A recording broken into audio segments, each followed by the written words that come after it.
Estamos viviendo en el tiempo del fin, predicho por el profeta Daniel. Estamos por enfrentar eventos que sucederían antes del regreso de Cristo. Es como un aviso del futuro y no es atractivo. Es el drama de nuestro mundo. El pecado, el sufrimiento, la muerte, la caída de las naciones, guerras, hambrunas, la difusión del evangelio, engaños, terremotos y otros. Estamos viviendo los peligros del tiempo del fin. Todo esto es según Cristo, principio de dolores. Pero tenemos la palabra profética más segura. Cristo dijo a su pueblo: yo estoy con vosotros todos los días hasta el fin del mundo. La iglesia es la familia de Dios en la tierra y debemos entender los tiempos en que vivimos. Como continuadores del pueblo de Dios, se nos invita a salir del mundo y a prepararnos para reunirnos para la verdadera adoración, para estar en comunión unos con otros, para recibir instrucciones de las profecías que hiciera que el lucero de la mañana, Cristo Jesús, resplandezca en nuestros corazones. Asimismo, servir a toda la humanidad y cumplir con la sagrada comisión de ir y hacer discípulos. Oro para que el Señor Jesús use estos medios como instrumentos en sus manos para que usted pueda sentir el hambre y sed por más de la verdad absoluta. Que el Señor les guarde. Hola amigos, ¿cómo están? Bienvenidos a nuestra casa y al programa Descubriendo al Mesías de las Profecías. Queremos, como de costumbre, traer un nuevo estudio de la Palabra de Dios y el propósito es presentar profecías del Antiguo Testamento que hablaban del advenimiento del Mesías y su cumplimiento en la persona de Jesús el Nazareno. Y básicamente el propósito de estos estudios es que, así como ocurrió con la primera venida, podrá pasar con la segunda venida, que hay profecías también muy claras presentadas en la Biblia para que nosotros en tiempos modernos nos apliquemos al estudio y podamos distinguir los tiempos, los modos en que el Señor Jesús cumpliría entonces las profecías en cuanto al segundo advenimiento. Hablemos pues entonces del primer advenimiento y el tema de hoy es sumamente interesante. Nos referimos a la venida del precursor. Esto es que alguien vendría antes de la aparición del Cristo para preparar el camino, para que la gente pudiera estar al tanto y especialmente preparar su espíritu y así poder percibir la llegada del Mesías. Este tema consideramos importante primeramente porque el significado del Mesías, acordémonos que significa ungido, representa la mayor buena voluntad de parte de Dios de dar un regalo a la humanidad. Así fue como Jesús se expresó y lo diremos tantas veces como podamos en esta programación. En el diálogo que mantuvo con la mujer samaritana, cuando le dijo: si supieras el don de Dios y quién es el que te está hablando, que te pide agua, tú a él le pedirías agua y él te daría agua viva. Bien, Jesús se define como el don, el regalo de Dios. Y Dios nos dio un regalo, primeramente en las profecías, que anunciaban la aparición de este ungido de Dios para traer beneficios, bondades a este mundo.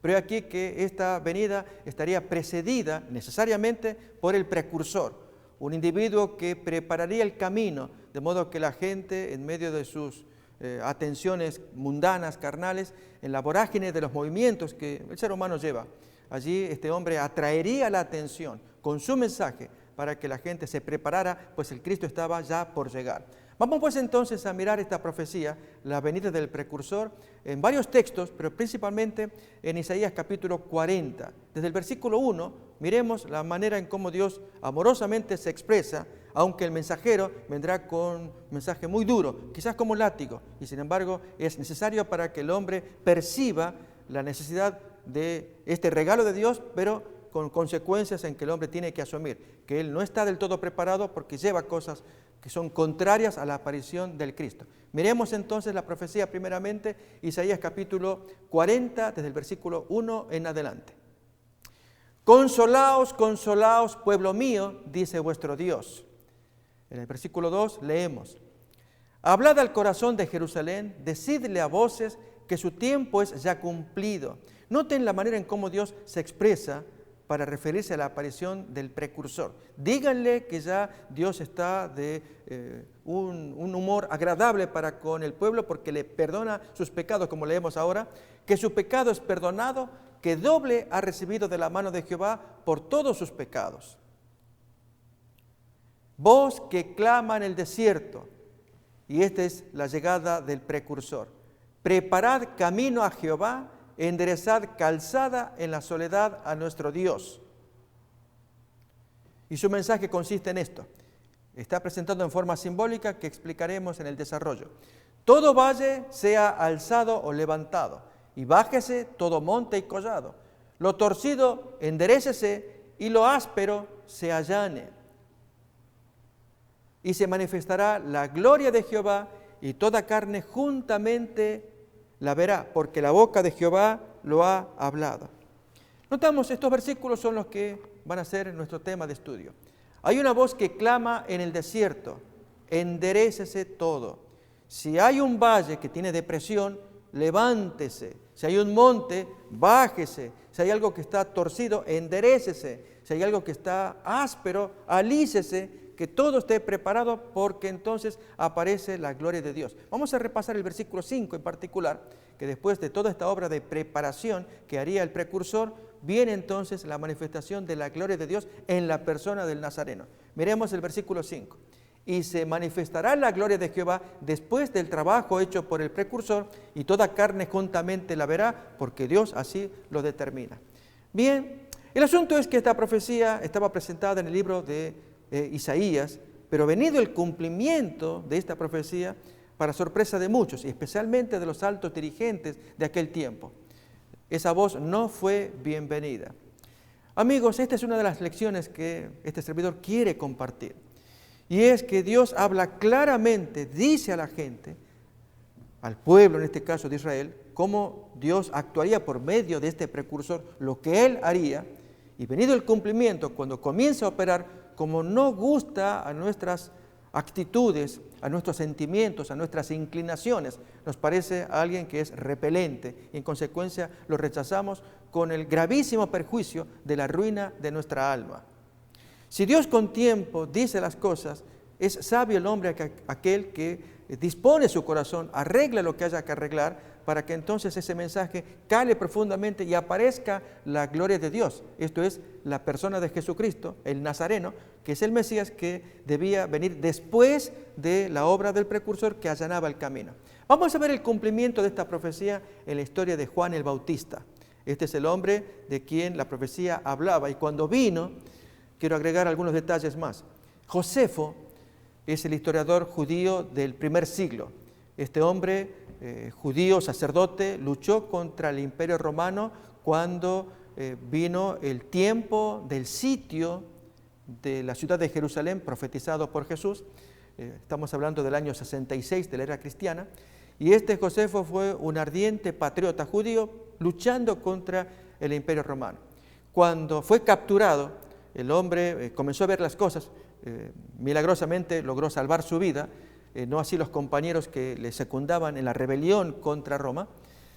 Vio las cosas muy diferentes capturado, y allí él fue el intermediario entre los ejércitos romanos invasores y el pueblo rebelde, pero el pueblo no hizo caso, y Josefo comenzó a ver las cosas muy distintas, y él narra en sus libros, escribió varios libros: Guerras de los Judíos, Antigüedades, Contrapión, una biografía, y entonces cuenta de esos tiempos y enriquece la comprensión del Nuevo Testamento. Y allí habla de Juan Bautista y dice las cosas prácticamente iguales como las tenemos en el Nuevo Testamento, pero menciona también de otros predicadores contemporáneos, y allí vale la pena tomar en cuenta. Y es que muchos de aquellos predicadores del tiempo, del primer siglo, anteriores a Juan y aún posteriores, se caracterizaron por decir cosas que satisfacían las expectativas carnales, entre ellas levantarse en rebelión contra el invasor Imperio Romano. Pues la gente estaba cansada de estas invasiones, de estos abusos, exacciones de impuestos. Esta gente sacaba tesoros y dinero del pueblo judío para llevárselos a Roma, y lógicamente si aparecía un agitador, la gente pues se plegaba en rebelión contra estos invasores romanos. Pero aquí que en la hueste de predicadores, nosotros decimos falsos predicadores, falsos mesías también, aparece Juan el Bautista, y allí es que la prédica de él va en un tono distinto, muy distinto de la beligerancia de otros colegas, llamaríamos así, predicadores que agitan a la gente. ¿Cuál es el mensaje de Juan? ¿De qué trata Juan? ¿Cómo se cumple la profecía de Isaías capítulo 40? Y especialmente la reacción de la gente, y con más peso todavía, la reacción de los líderes porque la gente humilde observa a sus líderes, a sus pastores diríamos hoy, o a sus curas, si queremos decirlo así, eran los líderes de aquel tiempo. Y la gente estaba mirándolos y muchos de ellos se guiaban por la actitud, las decisiones que esta gente tomaba contra este predicador que molestaba por su prédica contundente.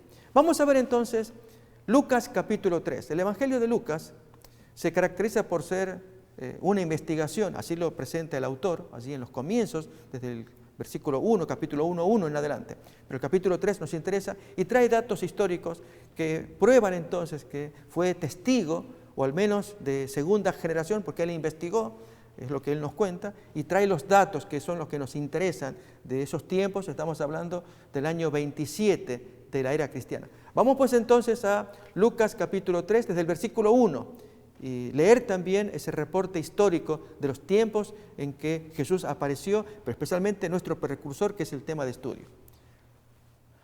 En el año 15 del imperio de Tiberio César, siendo gobernador de Judea Poncio Pilato, Herodes tetrarca de Galilea y su hermano Felipe tetrarca de Iturea y de la provincia de Traconite, Lisanias tetrarca de Abilinia, diferentes localidades y quienes eran sus respectivos gobernantes.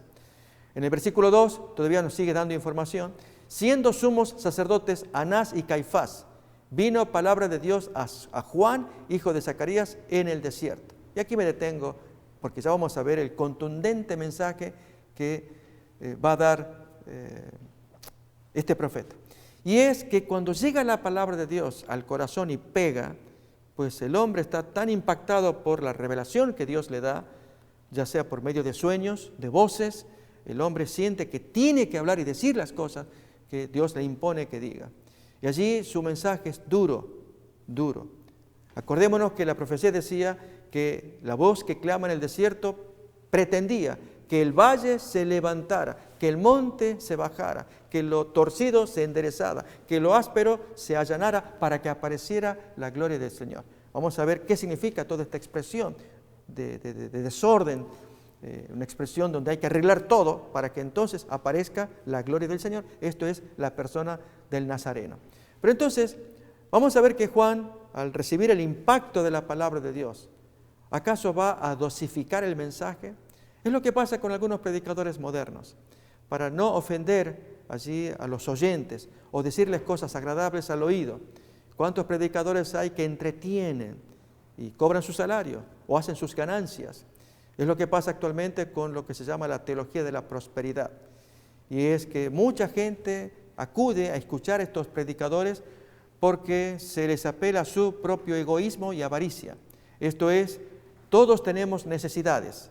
Y entonces el predicador pues presenta un mensaje que apele a mi necesidad.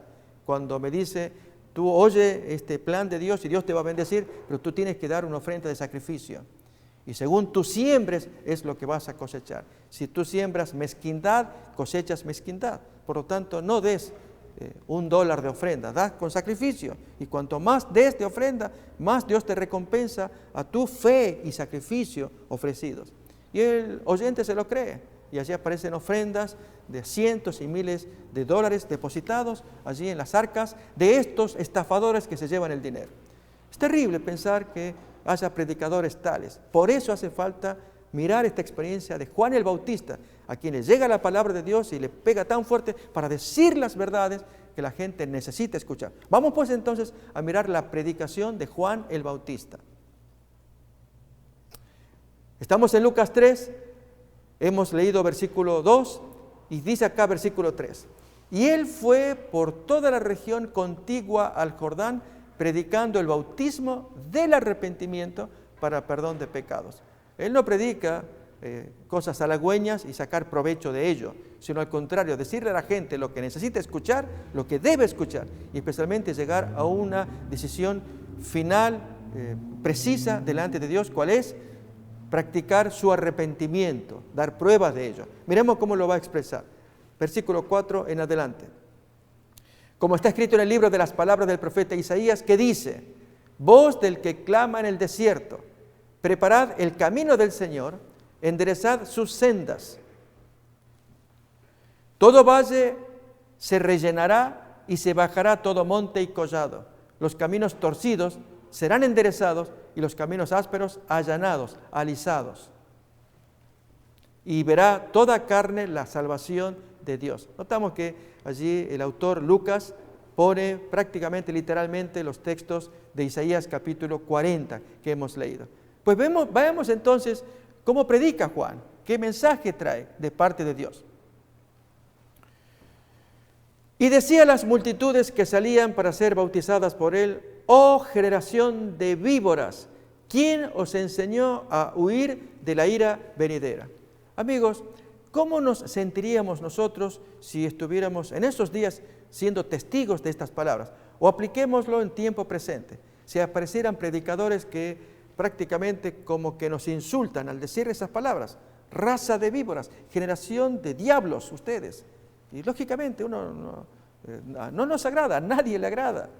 Y sin embargo, Juan lo dice con la autoridad que Dios le da, que puso en su corazón, que diga las cosas, porque había que subir el valle, bajar el monte, enderezar lo torcido, allanar lo que era áspero. ¿A qué se refiere entonces este símbolo? Bien, si apreciamos bien, se nota arreglar todo lo que está desajustado. Si hay en un valle, que es una depresión, ¿no es cierto? Está el camino, se forma el valle y allí, al decir que se levante el valle, es que se levante en forma simbólica, representa todo aquello del espíritu humano que debe levantarse, como es el caso de la depresión, tristezas, sentimientos de amargura, resentimiento. Todo ello abarca, levántese ese valle. Lo opuesto, bájese el monte, que representa la arrogancia, la petulancia, soberbia, maledicencia, esta seguridad que uno cree tener al dirigirse al prójimo, al atacarlo también. Quítese, bájese todo eso, cuando a veces usamos la expresión bájese del caballo. Bien, esto es, notamos, es subir el valle, bajar el monte. Tiene que ver con la naturaleza humana. Y yo les invito, amigos, no es difícil interpretar el texto bíblico cuando el Espíritu Santo nos induce a mirar a qué se refiere, cuál es el sentido. Es muy claro. Levantar el valle es levantar todo aquello de la naturaleza humana que nos tira hacia abajo. Mencioné la depresión. Busquemos más ejemplos. En nuestra cabeza, en nuestra conciencia, esto nos lo puede decir. Dije también la tristeza, sentimientos de culpa, aquello que nos arrastra y no hace que nos levantemos hacia arriba. Lo opuesto, bájese el monte. Cuando andamos con la soberbia allí a flor de labios, levantando el cuello, pisoteando gente en el trabajo, en nuestras comunidades. ¿Cuántas personas están en esa condición? Bájenlo, porque el Señor tiene que aparecer, pero no puede rebelarse con ese espíritu, porque lo puede destruir. Aun cuando se dice que está torcido, enderécelselo. Y ya es más simple poder entenderlo. Nuestras historias torcidas, comportamientos, conductas que no están correctas a la vista de la sociedad, a la vista de Dios, cuanto más. Y nosotros mismos hasta a veces nos hemos acostumbrado en andar en formas torcidas. Manejo de dinero, manejo de contactos, influencias, cuando obtenemos cosas a nuestro favor por medios no santos, no lícitos, que hace que una persona sea criticada, acusada por los medios que no convienen que la persona los haga, arruina su alma, perjudica su espíritu. Bien, lo torcido, lo áspero, alícese. Cuando pensamos en un carácter tan áspero, cuando a veces hablamos, nos dirigimos a las personas, en la forma en cómo nos tratamos unos con otros, que la gente no se siente a gusto. ¿No ha pasado eso? Que a veces queremos juntarnos con gente o acercarnos, que son tan tiernos, tan suaves, tan dóciles. Y muchas veces esto puede pasar cuando miramos gente cristiana, que ellos reflejan un carácter bonito, agradable, porque están en contacto con Dios. No todos, pero por lo menos uno busca siempre algo mejor. Y es el objetivo de Dios, que el cristiano represente adecuadamente el carácter del cielo. Bien, esta es la obra que Juan tiene que hacer, pero comienza diciendo algo que duele al llamar a los oyentes generación de víboras. ¿Por qué lo hace? ¿Es insultar gratuitamente a los oyentes? No. Vamos a mirar el texto ahora más completo. Recordemos, estamos en Lucas capítulo 3. Retomamos el texto que estábamos leyendo, allí en el versículo 7, que dice: y decía Juan, el Bautista, a las multitudes que salían para ser bautizadas por él: oh generación de víboras, ¿quién os enseñó a huir de la ira venidera? Uno preguntaría, pero si vienen a bautizarse, ¿por qué los insulta? Porque muchos de ellos estaban conmovidos con la prédica de Juan y deseaban bautizarse, pero no soltaban pecados personales. Y Juan lo detecta en el siguiente versículo 8. No alcanza con hacer un pacto con Dios, sino va a retener conductas pecaminosas que son malsanas para uno, perjudiciales para el alma. Lo dice el versículo 8. Haced pues frutos dignos de arrepentimiento, y no comencéis a decir dentro de vosotros mismos, tenemos a Abraham por padre, porque os digo que Dios puede levantar hijos a Abraham aún de estas piedras. Notemos entonces, mucha de esa gente que iba al desierto para encontrarse con Juan, allí en el río Jordán, en las márgenes, y ser bautizados por él, traían un espíritu, y puede pasar con nosotros también, cuando nos confiamos en nosotros mismos. En el caso de los judíos, se miraban a sí mismos, somos hijos, descendientes de Abraham, y creían con ello que les daba seguridad. Efectivamente, Dios había enviado promesas preciosas a Abraham y a su descendencia, pero debían ser de la fe de Abraham, no por ser descendencia carnal, biológica, ya recibían la bendición. No, esto lo enseña el apóstol Pablo en el Nuevo Testamento. No por el hecho de descender carnalmente de Abraham, esto es, ser judíos, ya se les otorgaba automáticamente la bendición, sino por ser descendientes de Abraham en espíritu, que se le parezcan a Abraham, una bella persona, un digno hijo de Dios que vale la pena estudiar, mirar su biografía para inspirarse, para ver un hombre mayor cuánto hizo por la causa de Dios con su ejemplo. Bien, en el caso de Juan, al público pues les señala ese gran defecto. Ustedes se confían porque biológicamente proceden de Abraham, pero llevan una conducta de suficiencia. Y Juan les dice, hagan frutos, resultados de arrepentimiento, no meros pensamientos o buenos deseos, sino tiene que haber concretos allí, los frutos que se observen, que la gente pueda mirar, que ustedes puedan ver que están los frutos. Amigos, ¿cuánto de nosotros nos pasa también? Y esto a veces nos causa desánimo. Cuando queremos cambiar y no podemos, cuando cargamos vicios, situaciones que nos tiran hacia abajo, reconocemos que somos débiles, hay quienes no lo reconocen, creen que lo pueden superar, que no necesitan ayuda, que pueden solucionar solos sus casos. Sin embargo, aquí el texto nos dice que el mensaje que Juan va a dar de parte de Dios apunta al alma y es: tú no solamente profeses lo que crees, sino haz un cambio y la palabra de Dios penetra hasta partir el alma. Es el texto que leemos ahora de Hebreos 4:12. Palabra contundente, la de Juan es directa.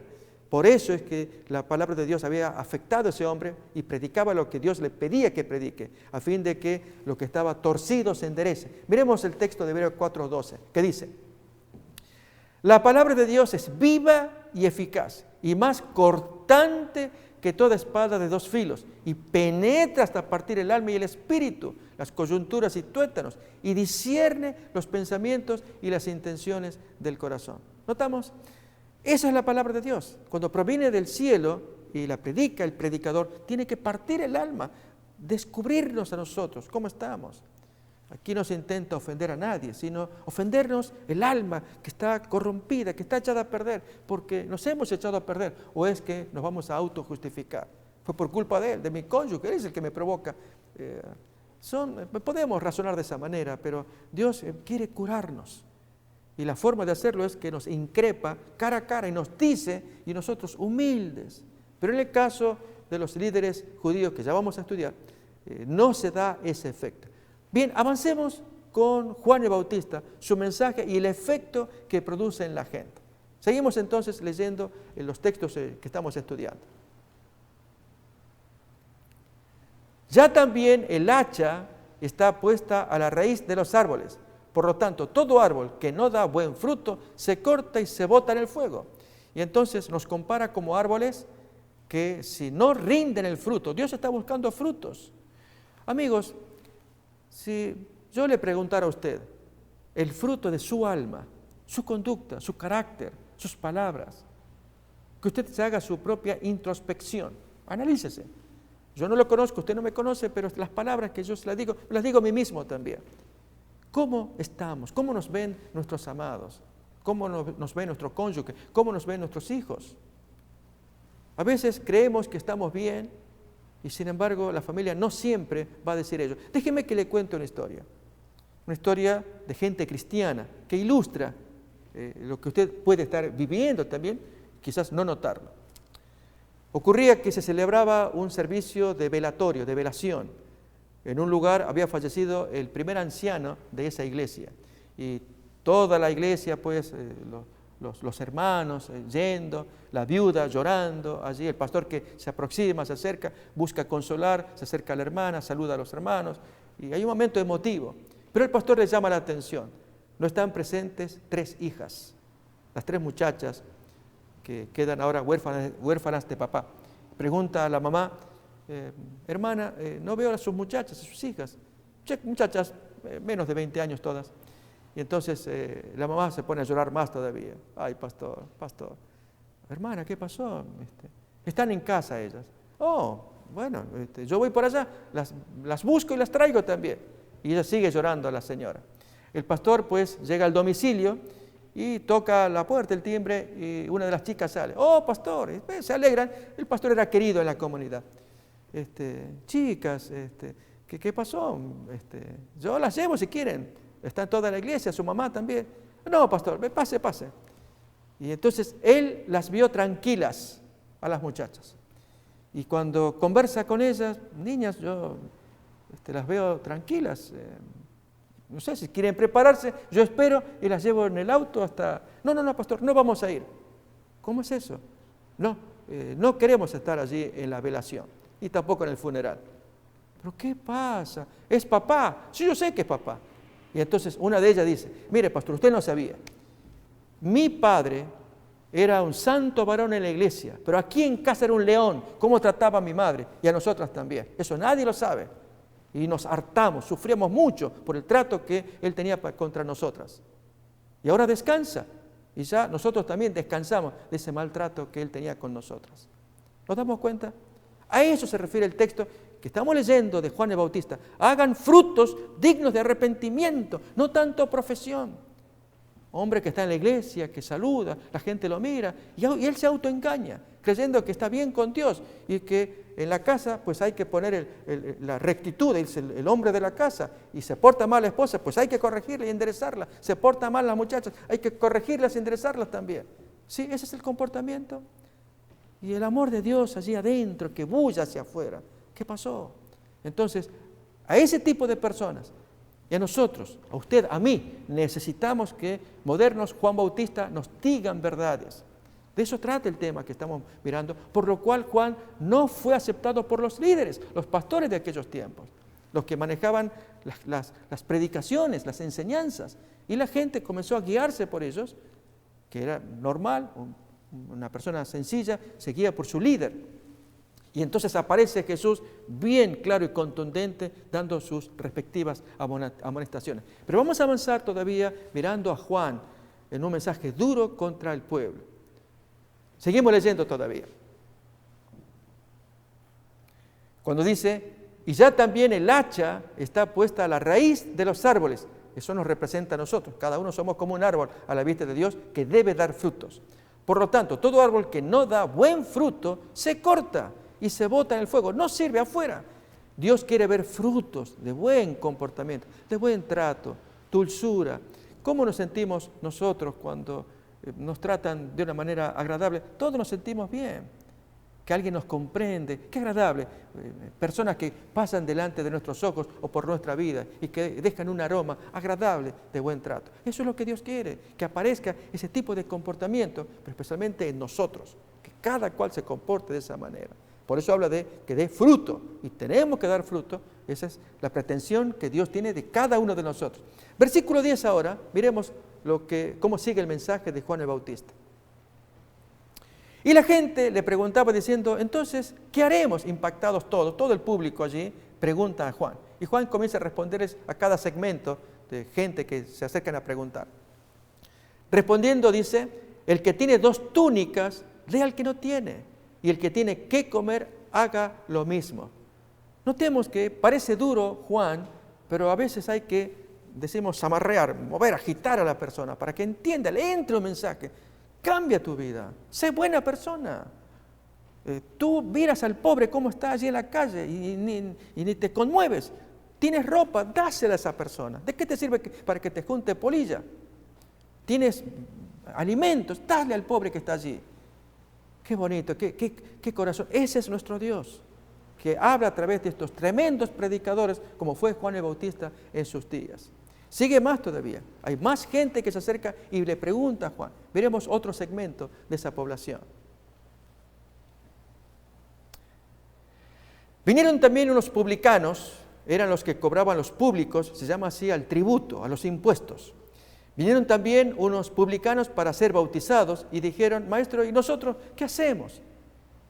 Entonces allí Juan les dice, no exijáis más de lo que os está ordenado. Notamos que esta gente, este segmento, están conmovidos porque Juan habla con autoridad. Es la voz de Dios que pegó en el corazón de Juan. Juan dice lo que Dios quiere que se diga. ¿Y cuántos hoy necesitamos de igual manera, especialmente aquellos que están en situaciones de autoridad, cuando sacan provecho de sus puestos, en sus posiciones políticas, gubernamentales, militares o lo que fuera? Y acá el texto está diciendo ustedes que cobran los públicos, los tributos públicos. No exijan más, que era el porcentaje adicional que ellos se ganaban, metían a su bolsa personal. Tenían que hacer su trabajo de parte del Imperio Romano, que cobraba impuestos y designaba a estos judíos, que eran los cobradores que andaban allí en cada ciudad y sacaban dinero. Y uno de ellos, famoso, es Leví Mateo, discípulo de Jesús, que dejó su trabajo de colector de impuestos para ser discípulo también. Pero ahí se acercó un grupo de publicanos, de estos cobradores, muy mal mirados por los judíos, porque encima que ellos sufrían la invasión romana, tenían que sufrir esta otra invasión de compatriotas que sacaban provecho de esta situación, de exigir más impuestos y quedarse con alguna porción para ellos. Y sin embargo, conmovidos ahora. Hoy necesitamos también cuántas voces que se prediquen, que conmuevan a los políticos, que se conmuevan a la gente que está en autoridad, en situaciones allí de leyes, para que hagan las cosas correctas. Mensaje fuerte, duro. ¿No creen que hace falta hoy lo mismo? Que aparezca un Juan Bautista. Pues sí, Dios lo va a permitir, pero aprendamos primero de este primer Juan Bautista, qué es lo que hizo en sus días, por qué fue escuchado, porque alguna gente sí que lo aceptó, creyó, otros no, y en eso el Cristo, la gloria de Dios que aparece allí, el Nazareno, que comienza a moverse y luego dar explicaciones acerca de Juan el Bautista. Bueno, eso es lo que hoy necesitamos, que seamos conmovidos, como lo fue Juan en sus días. Cuánto más en los nuestros cuando abunda la corrupción por donde queramos mirar, en los sectores administrativos, políticos, gubernamentales, que en el caso nuestro como religiosos, pues buscamos no meternos, que ellos gobiernen la política, pero decirles que lo hagan correctamente porque hay un Dios que los juzga a ellos y que nos juzga a nosotros. El Dios no juzga al religioso, juzga a todos. Y el político le conviene escuchar si es que quiere salvar su alma. De otro modo, si no escucha, Dios será muy severo con él, como lo va a hacer contra todos aquellos que no se conforman a su voluntad, de poder quitarlos para que queden solamente los que reflejan la voluntad de Dios. Con tiempo, Dios amoroso invita a la gente. ¿Y cuántos de nosotros que estamos necios, estamos cegados, endurecidos, no queremos escuchar? Dios lo habla con mucho amor mediante un profeta como Juan el Bautista, aunque hable duro, recio, lo hace porque lo necesitamos nosotros, por causa de la dureza de nuestro corazón. Que si no fuéramos tan duros, Dios hablaría de otra manera, como Jesús lo hizo en sus días, cuando la gente se acercaba. ¡Qué amoroso! Pero Juan tenía que hablar porque la gente merecía escuchar las cosas, ya que ellos se autoconfiaban, como leímos hace rato, que por ser descendientes de Abraham, pues creían que ya tenían la salvación asegurada. Seguimos leyendo todavía los textos que vienen. Él les dijo, no exijáis a los publicanos más de lo que os está ordenado. Versículo 14. También le preguntaron unos soldados, ahora vienen los invasores, los romanos, que estaban escuchando, se conmovían también. Y decían, ¿y nosotros qué haremos? Y él les dice, noten, hasta el amor, el trato, muy diferente de los agitadores judíos de aquel tiempo, contemporáneos de Juan, que actuaban como Juan, pero Juan no induce a la violencia. Miremos la respuesta que le da a los soldados. No hagáis extorsión a nadie, no calumniéis y contentaos con vuestro salario.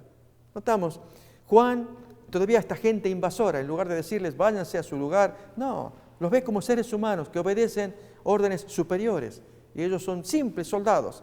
y están ahí apostados, pero sin embargo son conmovidos porque el predicador conmueve y les dice entonces, ustedes no calumnien, ustedes no extorsionen, confórmense, trabajen en lo que tienen que hacer, pero no hagan daño a la gente como lo están haciendo, extorsionando, calumniando, murmurando. Juan tiene el poder de Dios para decir las cosas, por eso se hizo famoso. Josefo escribe acerca de él. Miremos más todavía. Seguimos con el siguiente versículo que dice, versículo 15 ahora. Como el pueblo estaba en expectativa, preguntándose todos en sus corazones si acaso Juan sería el Cristo, respondió Juan diciendo a todos, yo la verdad os bautizo en agua, pero viene uno más poderoso que yo, de quien no soy digno de desatar la correa de su calzado. Él os bautizará en Espíritu Santo y fuego. Su aventador está en su mano y limpiará su era y recogerá el trigo en su granero y quemará la paja en fuego que nunca se apagará. Con estas y otras muchas exhortaciones anunciaba Juan las buenas nuevas al pueblo.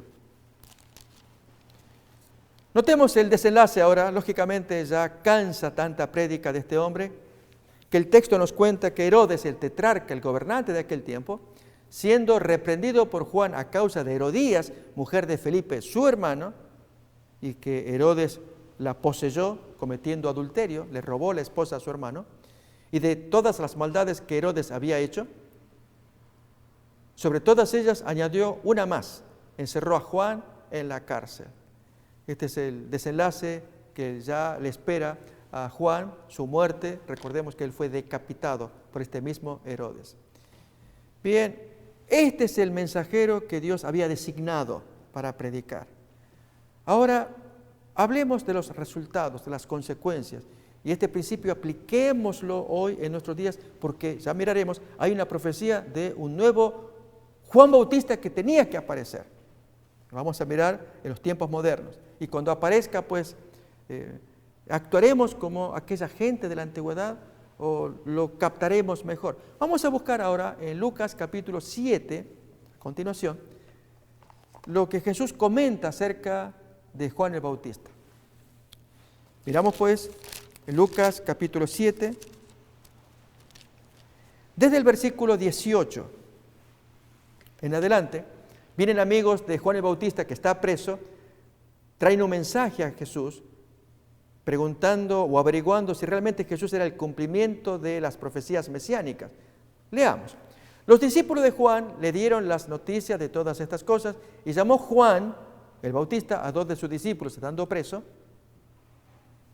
y los envió a Jesús para preguntarle, ¿eres tú el que había de venir o seguimos esperando a otra persona? Porque Juan estaba desanimado, ya que si era el Mesías no lo libraba de la cárcel. Cuando pues los hombres vinieron a Jesús, dijeron, Juan el Bautista nos ha enviado a ti para preguntarte, ¿eres tú el que debía venir o esperamos a otro? Una pregunta ingenua quizás, pero muestra los sentimientos de esta gente que estaban con mucha expectativa de que el Nazareno fuera el cumplimiento de todas las expectativas mesiánicas de aquella gente.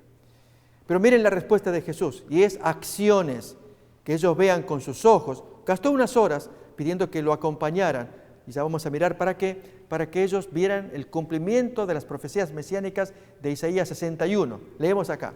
En esa misma hora sanó a muchos de enfermedades y plagas y de espíritus malos, y a muchos ciegos les dio la vista.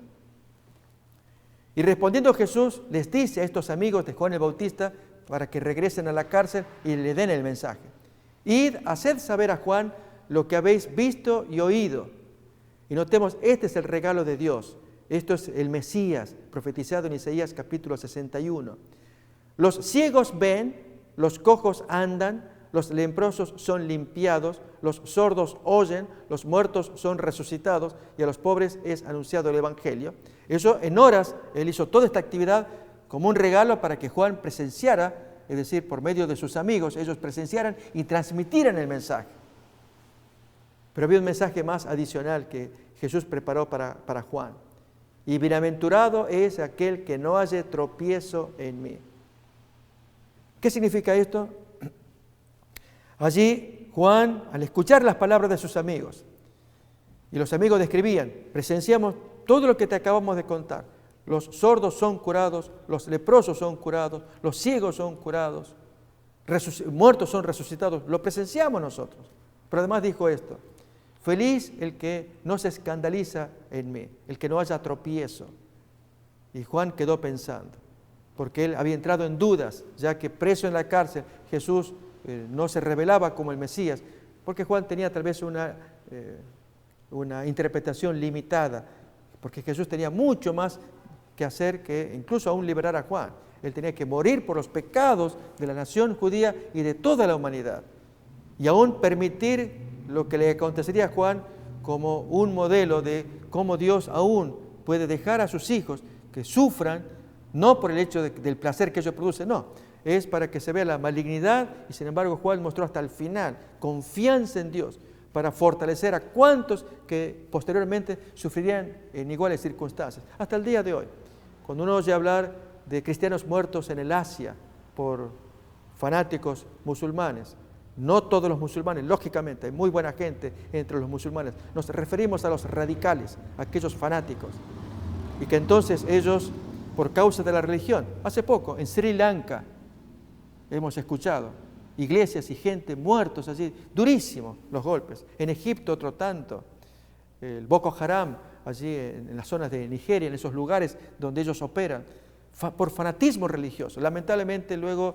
se pone todo, se engloba todo como que fuera una bolsa y todos. No es así.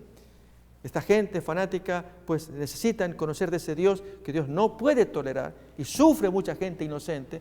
Y entonces el ejemplo de Juan es soportar por causa de la predicación, el avasallamiento del enemigo que hace lo que quiere, y Dios puede permitirlo, Él sabe cuándo, cómo y por qué. Muchas veces Él interviene para impedirlo, pero en el caso de Juan, para que sea inspiración a mucha otra gente que sufriría como sufren actualmente, he dicho, cristianos de la zona del Asia. Pero miremos acá ahora, Jesús va a hablar más acerca de Juan el Bautista. Seguimos leyendo. Cuando se fueron los mensajeros de Juan, comenzó a decir de Juan a la gente. Miren, Jesús defiende a Juan con tan bellas palabras. ¿Qué salisteis a ver al desierto? ¿Una caña sacudida por el viento? ¿Pero qué salisteis a ver? ¿A un hombre cubierto de vestiduras delicadas? He aquí los que tienen vestiduras preciosas y viven en deleites, en los palacios de los reyes están. Pero Juan no estuvo allí. ¿Pero qué salisteis a ver? ¿A un profeta? Sí, os digo, y más que profeta. Este es de quien está escrito, y entonces nuevamente la profecía de Isaías capítulo 40, pero en particular aquí es Malaquías capítulo 3, 1. He aquí envío a mi mensajero delante de tu faz, el cual preparará tu camino delante de ti. Hacía falta preparar el camino, era levantar el valle, bajar el monte, enderezar lo torcido, allanar lo áspero. Os digo que entre los nacidos de mujeres no hay mayor profeta que Juan el Bautista, pero el más pequeño en el reino de Dios es mayor que él, porque el carácter allí de la gente que ha edificado, que ha luchado con su carácter, Dios lo aprecia, y allí el más pequeñito, sin embargo, ante Dios es más poderoso que Juan. Y todo el pueblo y los publicanos, cuando lo oyeron, justificaron a Dios bautizándose con el bautismo de Juan. Pero ahora va a hablar de los líderes. Pero los fariseos y los intérpretes de Biblia, que ellos tienen que leer la Biblia y estar mucho más familiarizados con la voluntad de Dios, ellos desecharon los designios de Dios respecto de sí mismos, no siendo bautizados por Dios. Es decir, rechazan el consejo de Dios, la amonestación de Dios respecto de ellos, no lo quieren, no son bautizados, y en consecuencia ellos corren riesgo de su perdición. Y dijo el Señor: ¿a qué pues compararé los hombres de esta generación? ¿Y a qué son semejantes? Y ahora viene la comparación consigo mismo entre Juan y Jesús. Semejantes son a los muchachos sentados en la plaza, que dan voces unos a otros y dicen: os tocamos flauta y no bailasteis, os endechamos, lo opuesto, y no llorasteis. Porque vino Juan el Bautista, que ni comía pan ni bebía vino, y decís: demonio tiene. Viene el Hijo del Hombre, el Cristo, que come y bebe porque se mezcla con los publicanos en las fiestas allí para salvar a esa gente. Y decís, este es un hombre comilón y bebedor de vino, amigo de publicanos y de pecadores. Mas la sabiduría es justificada por todos sus hijos. Son ellos los que van a hablar, y los descendientes también, de qué es lo que está pasando en la conducta de estos dos grandes líderes, Juan el Bautista y Jesús. Amigos, lo que importa ahora es que hay una profecía de la aparición de un nuevo poder. Vamos a leer el texto de Mateo capítulo 17, en que Jesús menciona que la profecía que hablaba de un Elías que debía venir se cumplió en la persona de Juan el Bautista. Abrimos pues entonces Mateo capítulo 17. Esto es muy importante porque tiene que ver con nuestros días también. Pero antes leemos el texto. Versículo 10 en adelante de Mateo 17, leemos. Entonces sus discípulos le preguntaron diciendo, ¿por qué pues dicen los escribas que es necesario que Elías venga primero? Ya vamos a ver la profecía en cuestión. Jesús responde, a la verdad Elías viene primero y restaurará todas las cosas, como dice la profecía de Malaquías, que ya vamos a leer. Mas os digo que Elías ya vino y no lo conocieron, sino que hicieron con él todo lo que quisieron. Así también el Hijo del Hombre padecerá de ellos. Entonces los discípulos comprendieron que les había hablado de Juan el Bautista. Vamos ahora a mirar la profecía en sí de la aparición del Elías, que prepararía el camino. Es una profecía, pero que se cumple en la persona de Juan el Bautista. Malaquías capítulo 4, versículos 5 y 6. Dice así la profecía.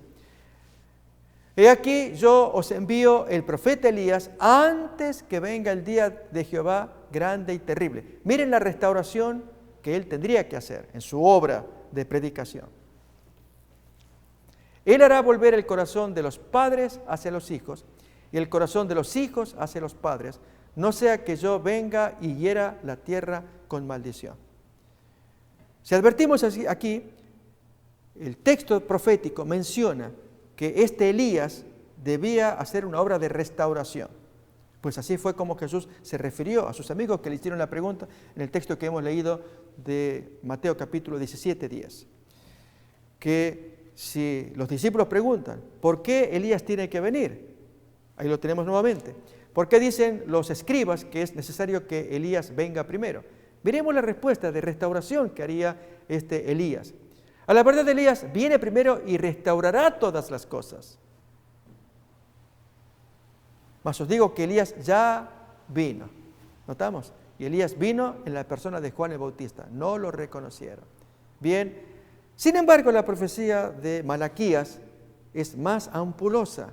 La miramos otra vez porque se refiere también a la segunda venida de Jesús. Si en la primera, el primer advenimiento se cumple en Juan el Bautista, ¿cuánto más este Elías profetizado se cumple para los días finales? Repasamos nuevamente Malaquías capítulo 4, versículos 5 y 6, cuando dice, he aquí yo os envío el profeta Elías antes que venga el día de Jehová grande y terrible. ¿A qué día se refiere? ¿Solamente a la primera venida? Vamos a ver por la expresión de esta última parte del versículo 5 y la última parte del versículo 6 que habla del día final. Él hará volver el corazón de los padres hacia los hijos. Notamos una obra de restauración. Y el corazón de los hijos hacia los padres. No sea que yo venga y hiera la tierra con maldición. ¿Vemos? Allí entonces se aplica a la segunda venida, además de la primera, a la segunda con más propiedad. Y entonces surge la pregunta, ¿esperamos un cumplimiento de este Elías, que se cumplió un primer cumplimiento en Juan el Bautista y un segundo cumplimiento en tiempos modernos?